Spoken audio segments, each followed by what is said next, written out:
Moncayo es un ecuatoriano que sirvió al Ecuador durante toda su vida. Decidió ser militar para servir a su país y como militar fue héroe de la guerra del Cenepa, jefe del Comando Conjunto. Cuando dejó la vida militar, fue 2 veces alcalde de Quito y hoy día camina por las calles con la tranquilidad de que los quiteños lo saludan con cariño. Hoy día, aquí, en ¿Qué harías si fueras presidente?, lo que buscamos es acercar a los indecisos a la decisión de por qué votar por Paco Moncayo o por qué no hacerlo. Vamos a tratar de poner escenarios específicos de qué haría él si es que es presidente de la República. Y estamos seguros de que a partir de una conversación franca y serena, serán los ecuatorianos los que decidan quién es el próximo presidente el 19 de febrero. Pensaba el otro día que usted tiene una vida soñada, camina por las calles, la gente le saluda, ha hecho la familia que tiene, ha construido la familia que quiere tener, ha pasado por los cargos que soñó tener cuando comenzaba de cadete en la escuela militar. ¿Por qué complicarse la vida y ser presidente de la República? ¿Por qué ponerse en una situación tan compleja como presidir un país? Porque le he servido a este país toda mi vida. He luchado toda mi vida por que sea un país mejor. Y este momento sé que tengo la experiencia, la honestidad, la capacidad para sacarle de la crisis en la que nuevamente le han metido a nuestro pueblo. De manera que no aceptar la propuesta que me hicieron habría sido una cobardía, habría sido una deslealtad con mi país. Aquí estoy luchando con todas mis fuerzas, porque sé que es lo que el Ecuador requiere. Una gestión honesta, serena, que haga los cambios necesarios, sin ponerle a la gente en angustias, sin sobresaltar al país, pero cambios firmes, serios, serenos, para salir con el país de donde nos han metido. Me imagino que la pregunta también sirve para animar a esos ecuatorianos que siempre que miran la política están pensando en eventos de corrupción, están pensando en esa famosa lista de Odebrecht que hoy día le tiene temblando a mucha gente. ¿Por qué la gente de bien no se anima a hacer política? ¿Y por qué personas de bien que tienen su vida más o menos resuelta, que han construido lo que quieren construir, son muy poquitos los que terminan decidiéndose por jugarse y ponerse en circunstancias complejas? El otro día leía que 8 expresidentes latinoamericanos están siendo perseguidos hoy por la justicia, y eso que todavía no sale en la lista de Odebrecht, con la que se va a multiplicar por 4 o 5. ¿Cómo le animamos a la gente buena a decidirse a hacer política? Porque si la gente buena no se decide, son los oportunistas, los arribistas, los corruptos, los que hacen política. Y no hay tarea más importante para un país que la política. Usted, para una empresa, busque el mejor gerente. Para irse a operar, busque el mejor médico. Si está en un lío judicial, busque el mejor abogado. Ellos solucionan problemas pequeños. El presidente tiene que solucionar los grandes problemas. De manera que se necesita de políticos que hagan política, la gente buena, la gente honesta, la gente inteligente, que no se corran, porque también hay, en la época actual, más que antes, una situación de, con que yo esté bien, allá el mundo. Se acabó esa época de las banderas, de las consignas, de las luchas heroicas y de las luchas alegres. Hemos llegado a una situación en que el consumismo, el conformismo, allá y que pase lo que pase, esto no es mi problema, la peste de Albert Camus. No, este sí es mi problema, o va a llegar a ser mi problema, porque si no reaccionamos oportunamente, nos va a pasar a nosotros lo que creemos que solo les está pasando a los demás. Y por eso suelas versus chequeras. Decía usted hace un momento cuando conversaba con la gente que la estrategia que usted tiene es 40 ciudades en un mes y que la fuerza que tiene es apoyarse en las suelas y no en la plata para poder sostener la campaña. Es que depende que vaya encima de las suelas. No son solo las suelas, dice usted. Pero se necesita buenas suelas. Tengo otra pregunta más personal. Su familia ya vivió la situación compleja de enviar a su ser más querido, su esposa, sus hijos, a una guerra. No me quiero imaginar una peor situación que despedirse de su mujer, de sus hijos, no sé si en ese momento tenía ya nietos, para decirles voy a defender a mi país y es posible que no vuelva. Esta es una aventura similar. ¿En qué les afecta la política a ellos? Usted, de ser electo presidente, ¿cómo la vida les va a cambiar? Mire, Juan Sebastián, nunca en mi familia sufrieron en la guerra en la vida militar lo que sufrieron en la política. Como militar, la caída de Bucaram, por ejemplo, fue peor que los 6 meses que estuve en Patuca. La alcaldía del primer año lloró mi mamá, mi mujer, porque yo era un inepto, un ladrón. Por eso es que no quieren hacer política la gente decente. Si yo volviese a nacer, volvería a hacer lo que he hecho, porque en este caso, para mí no ha habido experiencia más hermosa que la alcaldía. Ahí aprendí, por ejemplo, que gobernar es un acto de amor. Y los que gobiernan desde el odio, desde el despotismo, desde la soberbia, no gobiernan jamás bien. Entonces, gobernar es un acto de amor. Igual defender a la patria es un acto de amor. En mi familia, cuando fui a la guerra, jamás a nadie le observé que esté desmoralizado. No, porque para eso me había formado, ¿no es cierto? De manera que he sufrido más en la política que todos los años que fui militar. Los tiros de la política pasan más cerca que los tiros de los peruanos. No, es que los de los peruanos no matan, crean héroes.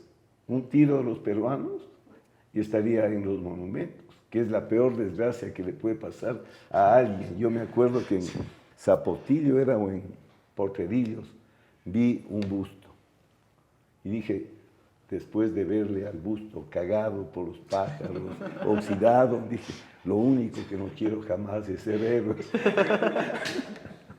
En 1968, cuando los estudiantes se levantaron en París, decían gracias a las palomas que todavía se pueden cagar en las estatuas. Vamos a temas más comunes y corrientes. ¿A quién admira usted? ¿A qué ecuatoriano admira usted? Pero especialmente, ¿a qué político admira usted? Mire, en la historia no he visto una figura como la de Eloy Alfaro. No he visto. Y usted sabe, soy miembro de la Academia de Historia. No hay un ser humano mejor que Eloy Alfaro. Lo admiro, pero soy enemigo de los que toman a Bolívar o toman a Alfaro para endiosarse desde su mediocridad y querer ser los nuevos Bolívar, los nuevos. Eso no pasa. Ellos no están ni en las suelas, volviendo a las suelas de Alfaro. ¿Justicia militar o justicia civil, Paco? ¿Cuál es más justa? Mire, solo debe haber una justicia. No hay adjetivos para la justicia.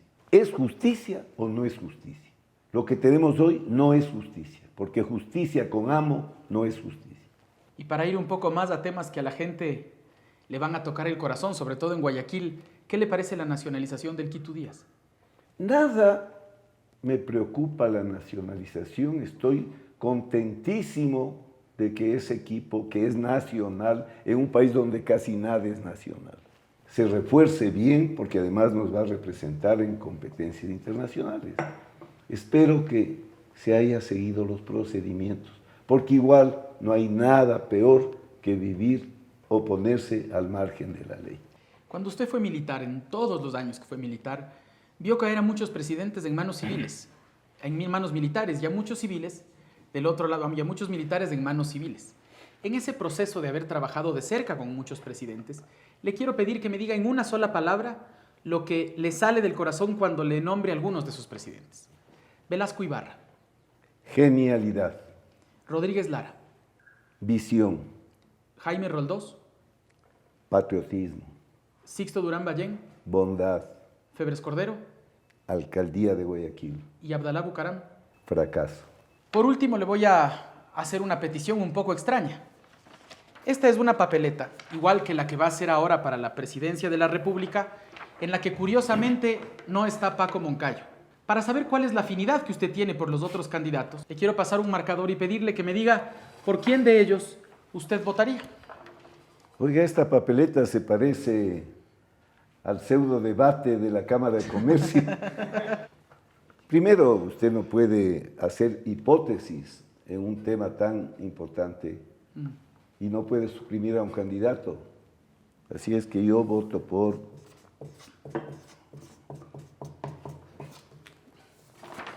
Moncayo. Con esto cerramos nuestra primera sección. Luego vamos a la siguiente. Muchas gracias, Paco. Para poder hacer la mayor parte de la obra pública, León Febres Cordero, cuando fue presidente, creó las unidades ejecutoras en la presidencia. De igual manera, Rafael Correa ha declarado decenas de emergencias y retiró los informes previos de Procuraduría y Contraloría. Se encontró con grandes barreras, los dos se encontraron con grandes barreras burocráticas para poder hacer obra. ¿Usted de llegar a la presidencia va a hacer algo similar o va a respetar los procesos burocráticos aunque tomen mucho más complicaciones para llevar adelante esa obra? Bueno, en primer lugar, no debe competir el presidente con los prefectos, con los alcaldes, con las juntas parroquiales. ¿Qué fue lo que hizo Febres Cordero creando las unidades ejecutoras y qué es lo que ha hecho el presidente Correa creando Ecuador Estratégico?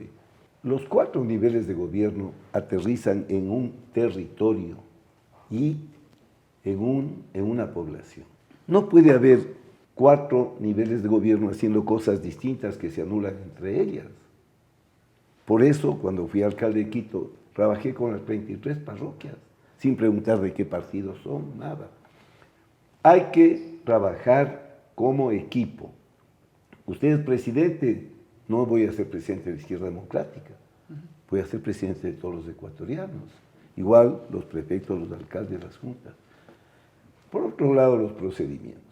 De verdad, la etapa neoliberal trató de anular al Estado.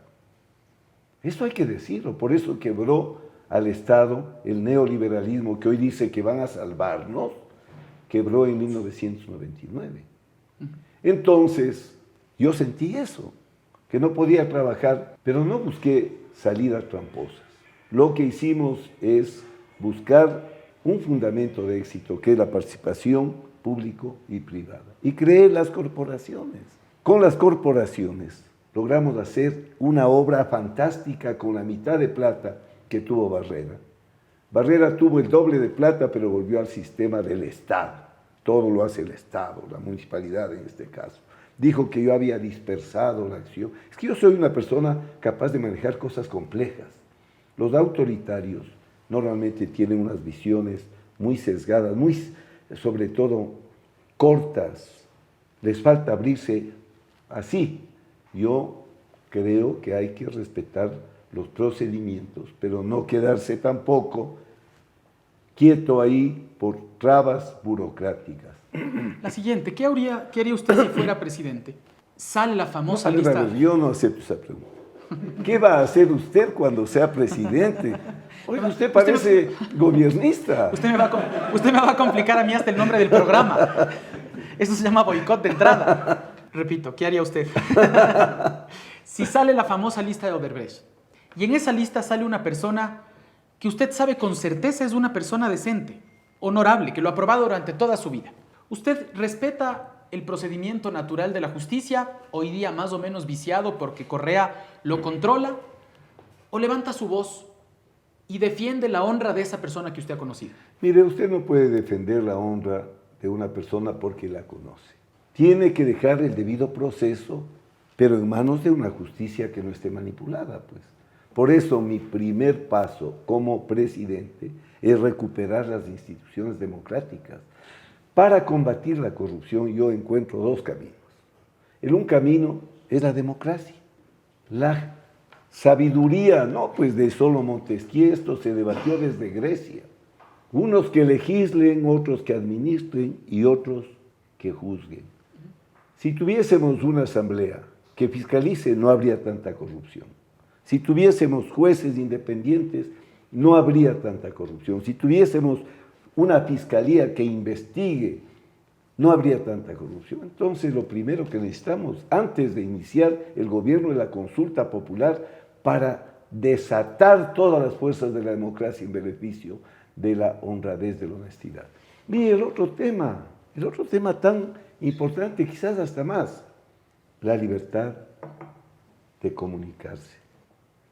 El periodismo de investigación, créame, supera al FBI, a la CIA, a la Secretaría de... ¿Qué sabemos de los Panama Papers? ¿Porque algún organismo oficial lo investigó? No, los periodistas. Yo soy hincha de los periodistas de investigación. Leyendo a Larson, soy hincha de Blowitz. Porque esos seres humanos, heroicos, son los que nos permiten verle al Estado como realmente es.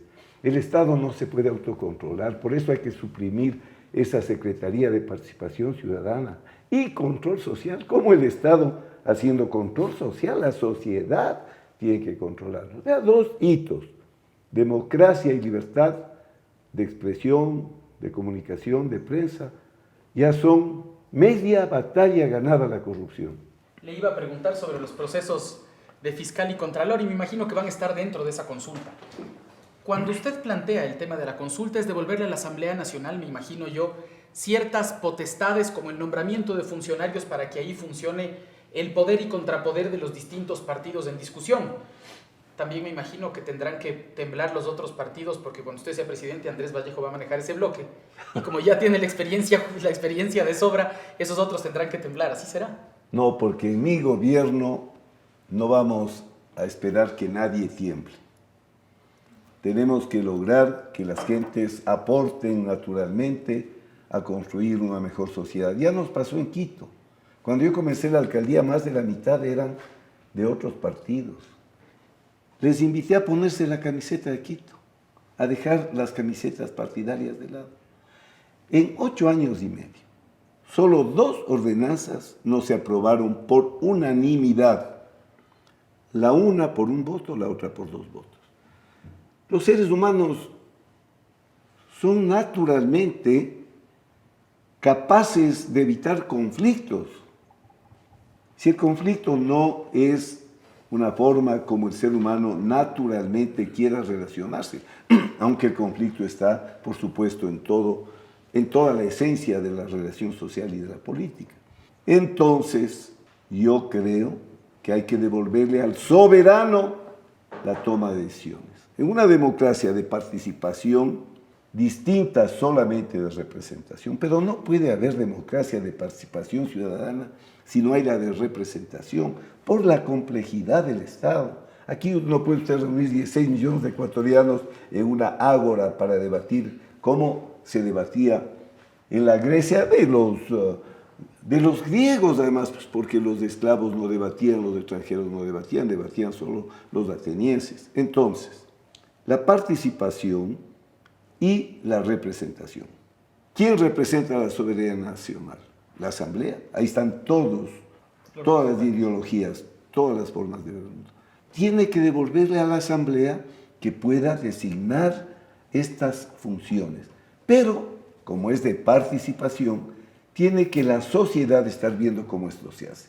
Antes fracasaba porque no había este elemento. Cuando usted junta participación con representación, soluciona el problema. Usted confía en la consulta popular. Yo tengo una preocupación que el año pasado saltó para muchísimas personas que estamos vinculadas con la política y para otras personas que están vinculadas con la vida diaria. El año pasado, en consultas populares, Inglaterra le dijo no a la Unión Europea. Colombia le dijo no a la paz futura. Y los Estados Unidos eligió a Donald Trump como presidente de la República. Los ciudadanos tienen la cabeza vacía, tienen la cabeza llena. También la apuesta por una consulta popular tiene riesgos reales. Sí, hay riesgos, pero es la democracia. La democracia corre riesgos. Por supuesto, el autoritarismo aparentemente no corre riesgos, acumula riesgos.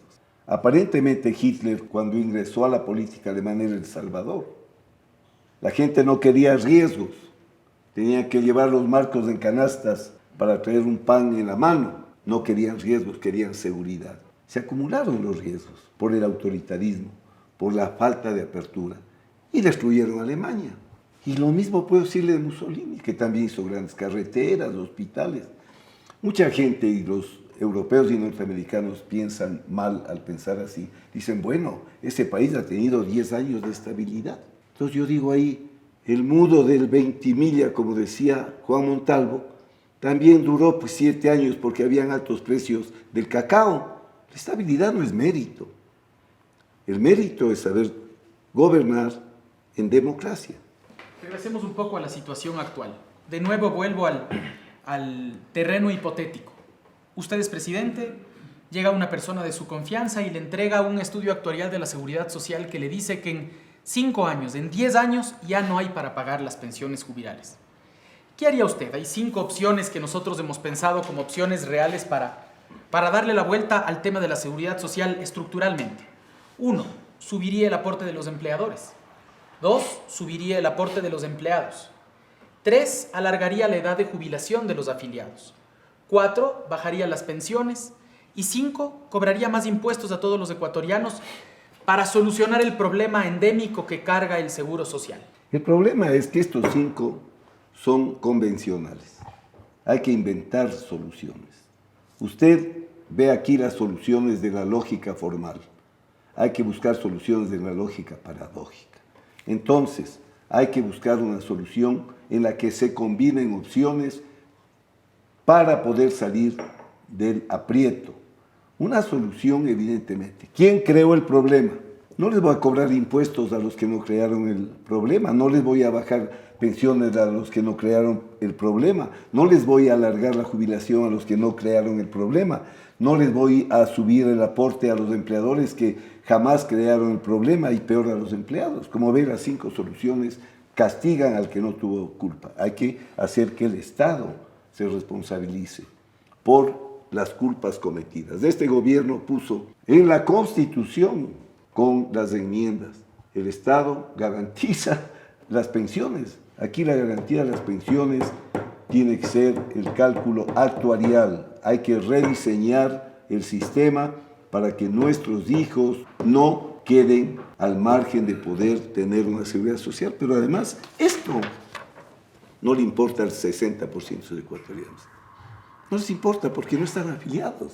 Nosotros vemos muchas veces los problemas como que este fuera un Estado que funciona para todos. 60% de la gente genera el autoempleo. Este es un país de emprendedores, nosotros decimos del emprendimiento. Hay cientos de miles, y parecería que estoy exagerando, de gente que vive de su trabajo. Inclusive esos heroicos padres de familia, que están a las 6 de la mañana en la vía vendiendo cosas y no tienen 8 horas de trabajo y no tienen relación de dependencia y no tienen 13º y no tienen 14º. Entonces hay que pensar en cómo universalizar el seguro para que todos estén protegidos. Lo que me preocupa, Paco, es que sí, el Estado puede ser un soporte para sacar esto adelante, pero se queda bien esquilmado. Es decir, el gobierno actual deja un Estado con bien pocos recursos de donde echar mano, deja una situación de endeudamiento bien grande. ¿Cómo el Estado, a pesar de que me suena bien como respuesta, cómo el Estado tan golpeado va a poder dar solución para esos afiliados que no, como usted bien dice, no tuvieron nada que ver con el problema? Es que esta es la lógica formal. Usted busca soluciones con una visión, no digo que usted sea conservador, con una visión conservadora. Le agradezco por el complemento. Le conozco. Mire, no es que tengamos un aparato grande del Estado. Nos faltan médicos, nos faltan enfermeras, nos faltan policías, nos faltan visitadores sociales. La visión conservadora es hay que achicar el Estado. Lo que hay es que racionalizar. Un Estado como este con 50 ministerios no funciona. Pero tenemos más bien que crecer la economía para sostener esto que es indispensable: educación, salud, bienestar, pensiones. Visto de esta manera, el gran esfuerzo de mi gobierno tiene que ser crecer para poder distribuir, crecer para que haya equidad. Necesitamos crecer sostenidamente, saliendo del hueco en el que estamos a un 5% por lo menos, para poder ir corrigiendo esta situación. Digamos que nos ponemos de nuevo en el hueco en el que estamos, porque lamentablemente es el país que el presidente Correa va a entregar. ¿Se acuerda usted del sultán que le ofreció $1 millón a Mujica por comprarle el Volkswagen? Por supuesto, Mujica le dijo que no necesitaba ese dinero. Imaginemos que viene al Ecuador y le ofrece $10.000 millones por explotar el Yasuní. ¿Qué hace usted? ¿Deja el petróleo en tierra o acepta la oferta del sultán? Dejar el petróleo en tierra, en este sitio específico, es en relación costo-beneficio mejor que sacarlo. Aquí yo vuelvo a la lógica formal. Si es mal negocio sacarlo, le dejo donde está, pues no le parece.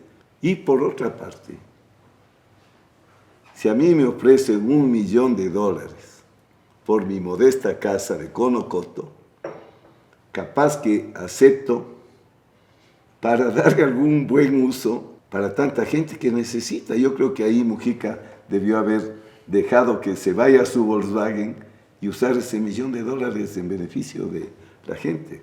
Para cerrar este segmento, la situación económica es compleja. Imaginemos que sigue así. Usted llega al poder, busca todos los mecanismos de financiamiento, internos, externos, y de pronto llega un momento en el que ya es insostenible. Hay 100.000 funcionarios de los 600 o 700.000, que no sabemos bien porque no sabemos cuántos han salido, cuántos han entrado, pero 100.000 funcionarios, imaginemos que ya no podemos pagarles mes a mes. Ya no podemos. Y usted se encuentra con 3 opciones.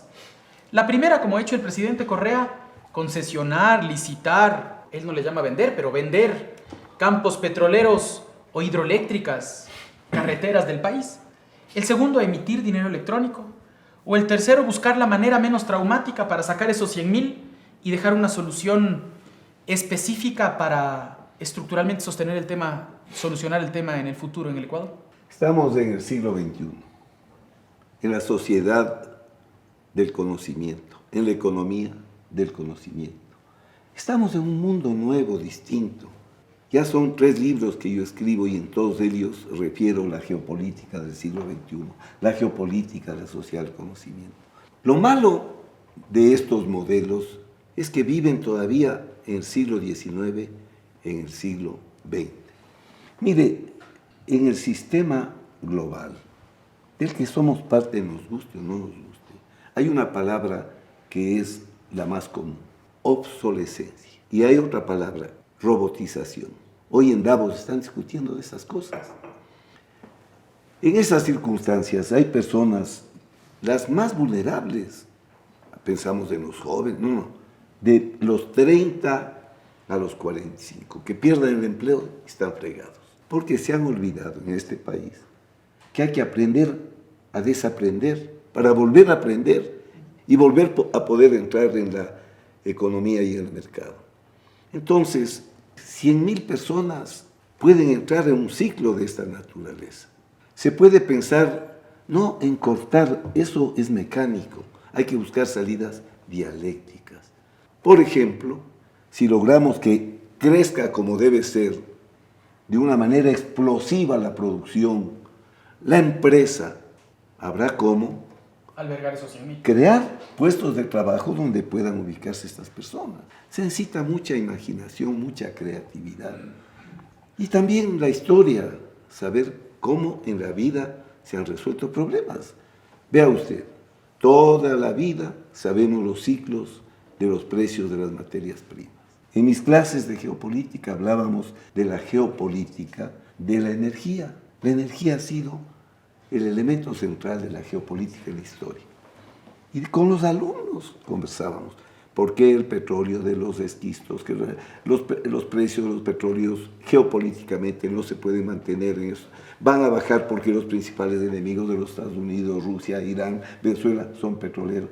Nosotros advertíamos en clases y las empleadas no pudo advertir eso. Pusieron en el presupuesto del 14 petróleo barril $80. Cuando todos sabíamos que no iba a ser más de 40. Entonces, si no saben gobernar, se envanecen, se engolosinan con los títulos y los títulos honoris causa, pero son ineptos para lo que hay que hacer, que es gobernar. Vamos al tercer segmento, que son preguntas de la gente. Hasta eso hacemos un corte. Vamos ahora a preguntas de quienes nos acompañan hoy en el estudio. En primer lugar va a preguntar Enrique Cobo, economista de la Universidad Católica. Sigue, por favor, Enrique. General, saludos. Usted se presenta como el candidato de centroizquierda. ¿Qué cambios importantes requiere el país desde su tendencia, desde su ideología, en un marco en el que la discusión económica parece que se la ha tomado la gente de la derecha? Aquí volvemos a cómo la política enmarca otros elementos de la gobernanza como la economía. Hemos observado modelos que han fracasado. Fracasó el modelo fundamentado en el mercado cuando el neoliberalismo quiso desmantelar el Estado. La respuesta, el estatismo, la estadolatría, el Estado lo hace todo, el Estado lo puede todo, fracasado. Lo asombroso es que ambos sistemas ya han fracasado a lo largo de la historia. Nuestra posición pone de centro de los procesos políticos y económicos, a la sociedad. Entonces, cuando hablamos de sociedad, Estado y mercado, entendemos que el Estado y el mercado se justifican si trabajan para la sociedad. Esta es una visión, digamos, de una economía social de mercado para el siglo XXI, propia de socialdemócratas. El Estado es un peligro si no está controlado. Los más grandes genocidios, las más grandes tragedias en la historia de la humanidad no han generado las sociedades, han generado los estados. Y el mercado desbocado sabemos que nos lleva como un caballo salvaje al precipicio. Nosotros decimos, el Estado, para hablar de gobierno, porque Estado somos todos, necesita establecer los controles al mercado para que funcione el mercado, que no hay mejor forma de asignación de recursos que se haya inventado en la humanidad, y ambos tienen que estar vigilados desde la sociedad. Eso es lo que yo entiendo por un país con una democracia del siglo XXI en la que el protagonista es el ser humano.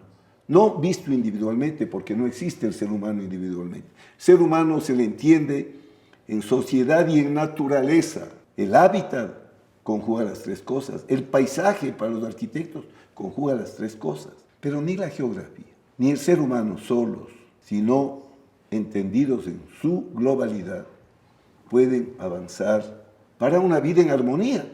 Armonía entre las personas, armonía con la naturaleza. Que eso es, yo creo, el ideal de la gestión de lo público. La siguiente pregunta la va a hacer María José Acosta. María José estudió Relaciones Internacionales, tiene una maestría en Administración Pública. Hoy en día la seguridad ciudadana ha mejorado con mano dura y con la lista de los más buscados. ¿Usted seguirá con esta política? En el Ecuador no hay concepto siquiera de seguridad ciudadana. También en esto el gobierno está en el siglo XX. Inclusive en la Constitución está escrito como control público, seguridad pública. Aquí en Quito aplicamos un programa de seguridad ciudadana. Entendimos el fenómeno de las violencias. No hay la violencia, son las violencias. Entendimos enfrentar a las violencias no como un tema de policía, sino como un tema de salud pública. La violencia como un mal epidemiológico y la reacción frente a esta forma de inseguridad como una reacción integral. Integral en varios sentidos, porque integra a todos los elementos del gobierno, no solo al Ministerio del Interior y a la policía. Integral porque integra a la sociedad para resolver el problema, e integral porque enfrenta todo el ámbito, el abanico de violencias. Yo presenté un proyecto de ley de seguridad ciudadana, ahí duerme, publicó esta asamblea. Ley de seguridad ciudadana era la ley orgánica de la policía, cómo va a funcionar la policía. Entonces necesitamos enfrentar el tema de la seguridad ciudadana desde el siglo XXI.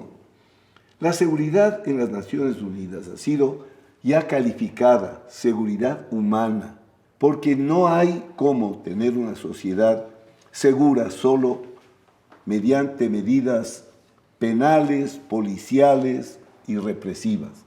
La seguridad humana abarca especialmente y se enfoca a las causas de la violencia, porque hay que actuar sobre las causas para no corregir los defectos.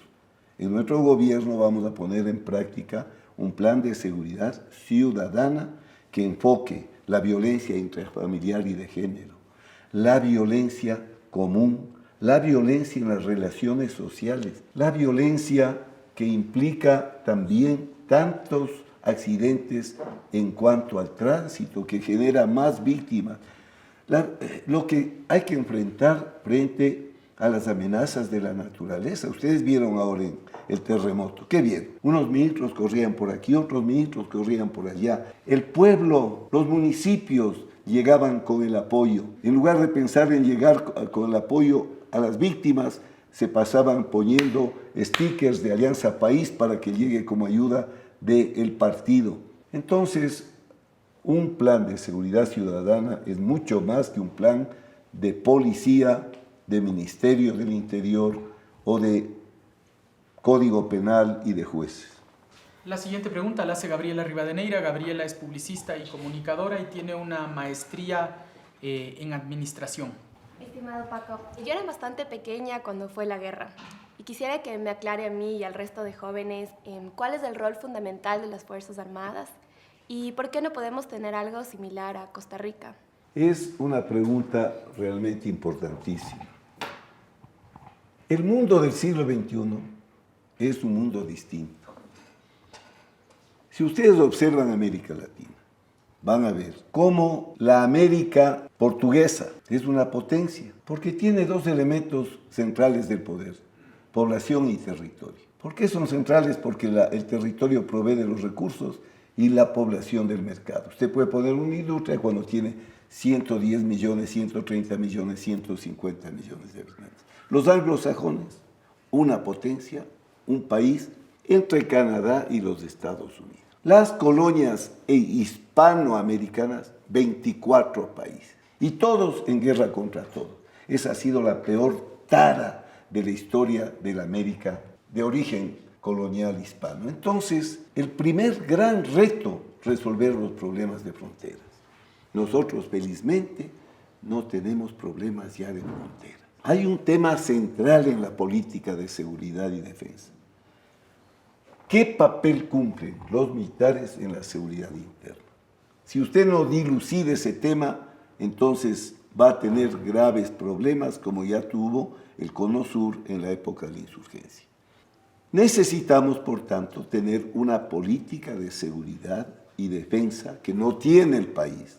Necesitamos de expertos civiles para que no pongan de ministros de defensa a personas que solo cumplen un requisito, odiar a los militares, como ponen, por supuesto, en muchos ministerios gente que no está preparada para cumplir.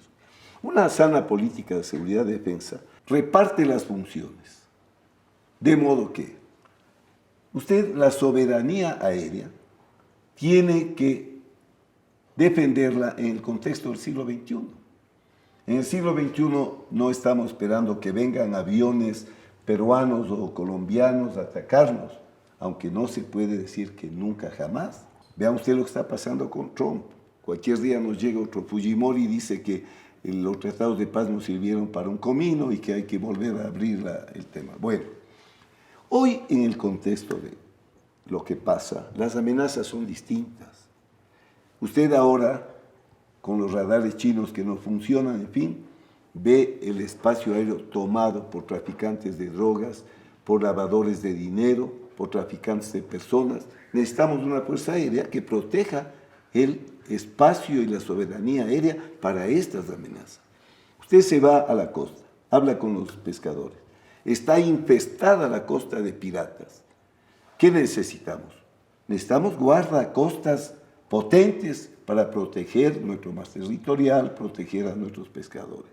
Nuestras fronteras son tremendamente peligrosas. Cómo las soberanías se encuentran, los temas de derechos se encuentran, son áreas de ambigüedad jurídica. Ahí es donde la delincuencia, el narcotráfico asienta sus operaciones. Todas las Fuerzas Armadas tienen que estar haciendo estas cosas y apoyar a la policía en casos excepcionales. Esta es una política de seguridad y defensa que ha sido aprobada, por ejemplo, en la Comunidad Europea, que ha sido aprobada en la OTAN, que ha sido aprobada inclusive en la OEA, cuando se debate el tema y se aprueba en México una resolución sobre la seguridad para América Latina. Este país no tiene política de seguridad y defensa, lo que hay es una verdadera compulsión, conflicto entre el poder político y los militares. La última pregunta la va a hacer María Lorena Cordobés. María Lorena es psicóloga, hizo una maestría en educación para la psicología y otra maestría en terapia familiar sistémica. Cuando usted sea presidente, ¿cuáles van a ser sus fortalezas de las cuales nos beneficiaríamos y sus áreas a pulir? Mire, las fortalezas evidentes le he servido toda la vida al país y con las manos limpias, honestamente. Una fortaleza importantísima. Detrás mío no hay bancos, no hay empresas mineras, no hay empresas petroleras, no hay transnacionales, no me debo a nadie. Eso he conversado tantas veces con las cámaras en Quito, que cuando yo llegué por poco y se mueren, porque preferían que un empresario esté dirigiendo la ciudad. Entonces dije, vean, como no me pertenezco a ustedes, me pertenezco a todos ustedes. Esa es una fortaleza importante. A mí, vean la tragedia del presidente Magua. Le dieron tanta plata a los bancos que si a mí me dan millones de dólares los bancos, voy a Carondelet como empleado de los banqueros. Y peor si me dan plata a las transnacionales. Yo no me debo a nadie, me debo a todos. Y mi corazón, por supuesto, está decididamente empeñado en trabajar por los más pobres, los que más sufren, los más débiles. Para eso hay Estado. La gente que tenemos recursos, inclusive medianos, nos podemos defender en la vida. Entonces, esa es otra fortaleza. Soy una persona aprobada. Y ahí está la opción para los ecuatorianos. Gracias, Paco. Con esto cerramos el tercer segmento y falta el cuarto en el que vamos a cerrar el programa. Paco, al inicio de la campaña, el diario El Telégrafo y los medios públicos en general sacaron una declaración suya al respecto de los temas de plusvalía que contradecía lo que luego ha aclarado en distintas entrevistas. Sin embargo, hay mucha gente que todavía no comprende bien cuál es su posición y le voy a plantear un par de criterios al respecto. Se da la crisis del 99 y mucha gente pierde su dinero en los bancos. Y hay una clase media que ya teniendo su casa o su terreno, se compra otra casita y otro terreno para poder recibir el arriendo de esa casa y eventualmente poder darle esa casa a sus hijos. No gente que va a comprar 5, 10, 15 terrenos, pero que va a comprar una casita y que se pasa pagando esa casita. Esa gente tiene que pagar lo que el presidente Correa dice, 75% de plusvalía. Al final, ¿usted está de acuerdo con una plusvalía para esa gente que ya no confía en los bancos, pero quiere tener alguito más que dejarles a sus hijos? Oiga, yo expliqué porque yo no voto al tacho o a la basura como algún candidato, ¿no? ¿Y qué va a hacer? Voto al tacho o a la basura. Somos seres inteligentes, tenemos que explicar. Existe especulación con los terrenos urbanos. Hay alcaldías que con cambiar el uso de suelos, cambia el uso de suelos y un terreno que valía $5 del metro pasa a valer $50 del metro. Cuando hay estos fenómenos, se necesita crear un impuesto de plusvalía, porque hay especulación. Cuando yo me hice mi casita, donde hasta hoy vivo, con préstamo del IES cuando era capitán, yo no hice esa casita por negocio. Entonces, no puede esa casita generar ganancia, ni ordinaria ni extraordinaria. Yo ahí vivo en Conocoto. Cada vez que han hecho algún trabajo la municipalidad, me han cobrado la contribución especial por mejora. Han reclasificado el predio, me han subido el impuesto predial. ¿Quién pagó las mejoras? Yo mismo, nosotros mismos. Entonces el error de esta ley es considerar que todos somos especuladores y generar un daño extraordinario. Lo malo es que cuando yo explico racionalmente, los medios solo sacan la primera parte. Paco Moncayo está a favor del impuesto a la plusvalía. Son mañas del Telégrafo que la candidatura del señor Lasso asumió con gran entusiasmo. Mire, si usted comienza su vida, se compra un pequeñito departamento, crece la familia y quiere comprarse algo más grande, ya no puede, pues, porque le caen con la plusvalía y le quitan a usted la posibilidad de mejorar. Peor, hay un caso peor. Usted está lleno de deudas, quiere vender para pagar las deudas y el Estado perverso se mete parte del dinero en el bolsillo. Esa ley tiene que ser revisada en casi su totalidad, lo que no quiere decir que yo no esté de acuerdo, insisto, en que si hay especulación que hace rica a una persona de la noche a la mañana sin haber puesto una piedrita en el terreno, esa persona nos tenga que pagar. Paco, creo que hemos abordado muchísimos temas que a los ciudadanos, que a quienes miran este programa les van a dar la certeza para decidirse o no por Paco Moncayo.